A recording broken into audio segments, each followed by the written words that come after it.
there's a big difference between rabbinic Judaism and biblical Judaism. Okay? For those of you who don't know what that is, it's Judaism as interpreted by the rabbis. Rabbinic Judaism really began to come together after the destruction of the temple when Israel, and the destruction of Jerusalem, when Israel was scattered throughout the nations. And the rabbis got together, and the scholars of Judaism got together to try to regather and keep people on track and keep Judaism alive. Because without the temple and without the people in the land, there was nothing, they weren't able to fulfill any of the scriptures. Because much of what they're called to do was in the temple, right? They had to have a central place of worship.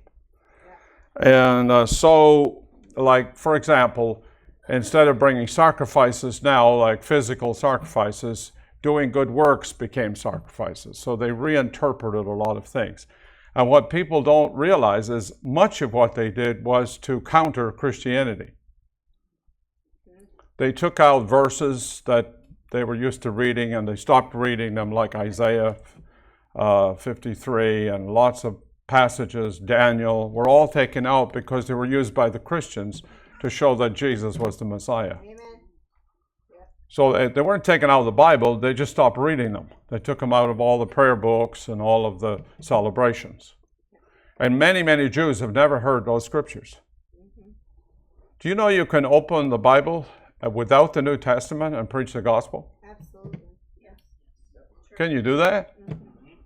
See, a lot of Christians would never even think of doing that because they think the Old Testament is not the gospel. But it is. It's all there. Just open Isaiah 53 and you can preach the gospel. Right. But anyway, so it's important to understand a lot of what Christians pick up today is actually rabbinic Judaism and not biblical Judaism. It's stuff that they added on later. Right. And people think that's Jewish, but it is today, but it wasn't then. So we're going back, we want to go back to biblical Judaism. Right. The fact of the matter is Christians and Judaism, Christianity and Judaism were essentially the same thing. Do you know that? Yes. When Paul was a Jew and a Christian, and he preached the gospel, right? That we've all been discipled by Paul, essentially. And Jesus, obviously, all the apostles, but much of our teaching comes from Paul, still, even to this day, as we read the scriptures, right? Paul was a Jew, a Torah-abiding Jew, as well as being a Christian. There was no difference in his mind. All right? But we're not into rabbinic Judaism. That's different. In fact, much of it has gone off the track. So Judaism and Christianity are not different religions. Amen. You'll hear people say things like, oh, that's a different religion.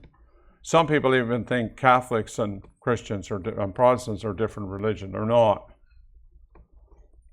Okay? They may be backslidden and not really walking with God, but it's all supposed to be Christianity. Amen? Supposed to be. All right, so it's important to see that. So when we do these celebrations, we're not going to be following rabbinic Judaism. We're going to try to follow biblical Judaism, what was done in the scriptures.